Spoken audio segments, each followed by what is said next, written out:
Hello everyone and welcome to the next in our series of daily origami for YouTube. Today we're going to continue with our traditional theme and we're going to make another variation of a box. There's lots of different boxes and containers. This one has a really neat little zigzag design on it, so it kind of adds a little something special. I'm just going to be using regular origami paper. Just need one piece of square paper.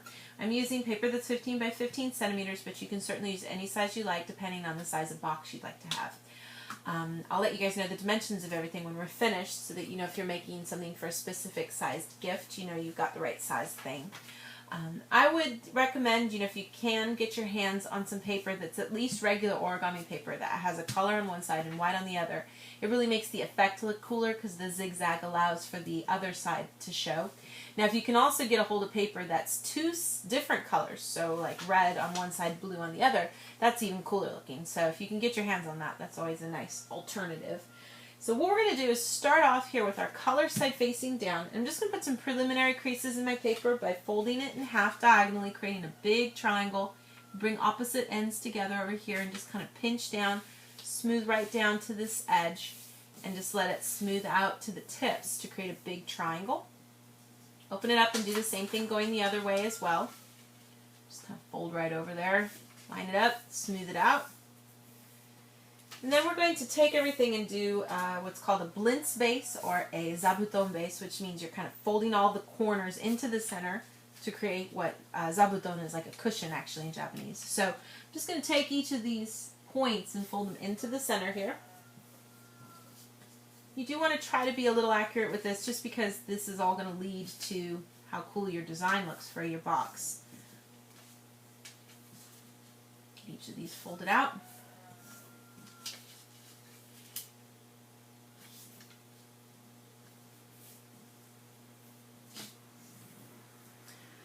Once I've got all of that folded, I'm going to turn it over and I'm just going to do the same steps again here by taking each of these corners and folding into the center.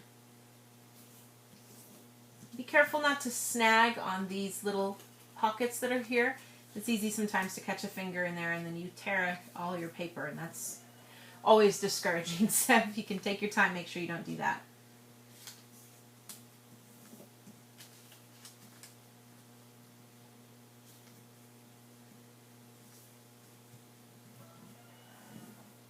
Get all those pieces folded into the center. Then, once I've gotten all that done, I'm going to take each of these corners and fold out back to that outer edge. Get a really good crease there as you fold out. I'm just going to go around and repeat these steps for all four of these flaps. We're just taking each of those points and folding it right back out to the edge I just made when I folded everything over. A nice crease going here.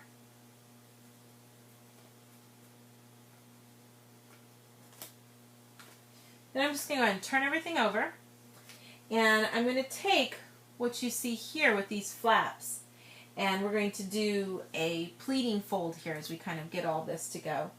And essentially what we want to do is I'm going to first just create a crease here that goes right through to the edge. And then I just essentially want to fold everything into a sixth, and that can be a little tricky. What we want to first do is just kind of fold everything into a third. When we take this flap and I fold it down, ideally I want to imagine that I'm creating a little flap here that's the same distance here as there is remaining from that point to the edge. And it just kind of takes some getting used to. You want to try it a few times until you can get it right. But once you get one, then you can kind of try to go ahead and take that edge and fold it out to the outer side here. And hopefully it didn't smush on the tip any as you did that. And once you've gotten all that, go ahead and take the remaining bit that you see here and fold it down and in half so we get a crease in the middle too. And this can be a little tricky. You want to try to keep everything snug underneath as you do this, but we want to get a nice crease going here, like so. And then once we've gotten all those creases, we can kind of open things up and then just get the accordion of all of this going in the right order. So kind of get everything opened up here. Fold down on that crease, fold up, down, up, and down. So you should have a total of 6 little white triangles here. If you look, you've got 1, 2, 3, 4, 5, 6 right across. And that'll give you the little design that you need for your box. Now I can just then go ahead and repeat those steps for the other 3 sides. So again, we just fold up straight on the flap here. And then we want to fold down 1/3 of the way. You can kind of guess where that is. It might take a couple times trying, but you want to try your best to get that. And then take that and fold that edge right down to that white edge right underneath it. Line everything up good there. Just make sure it looks pretty good there. And then go ahead and fold everything in half to give you that crease that you need to use for this. Try to keep everything tucked underneath as we do this.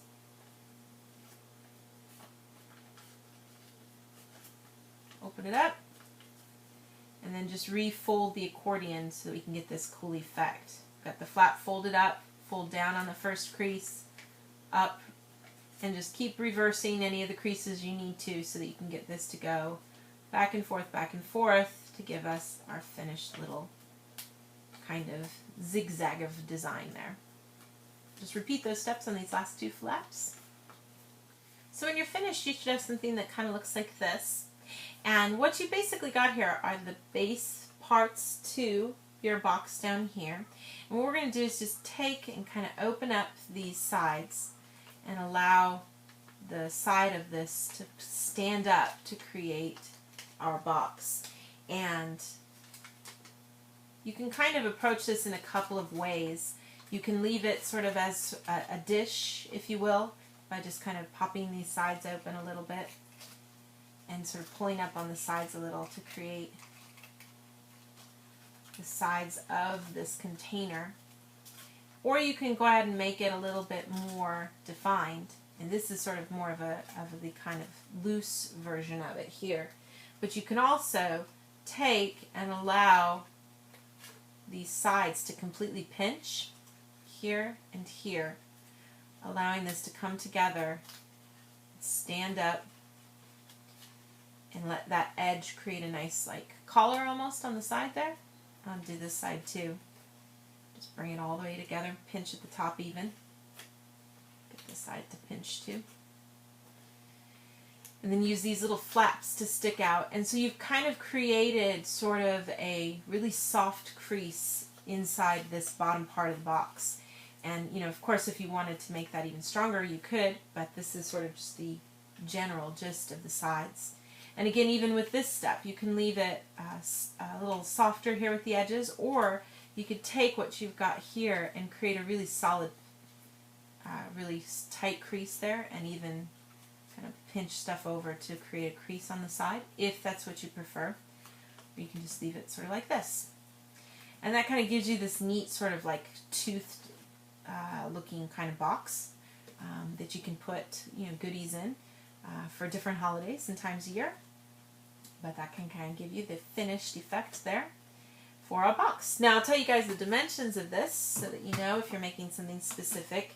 The base, now I'm just going to tell you guys the base of the interior of the box so that you know if you're putting something inside, you know how big you need it to be. It's about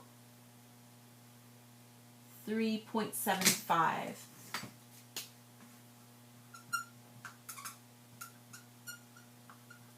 And that's a square base, and that way you kind of know if you're putting something inside, you know that that's the space that you have.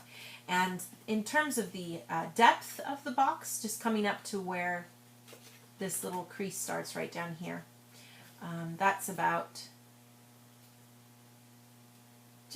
about 2 centimeters deep.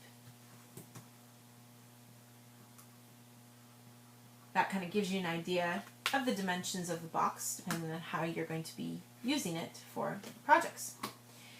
And that's our finished project for today. Thank you so much for watching, and we'll see you next time.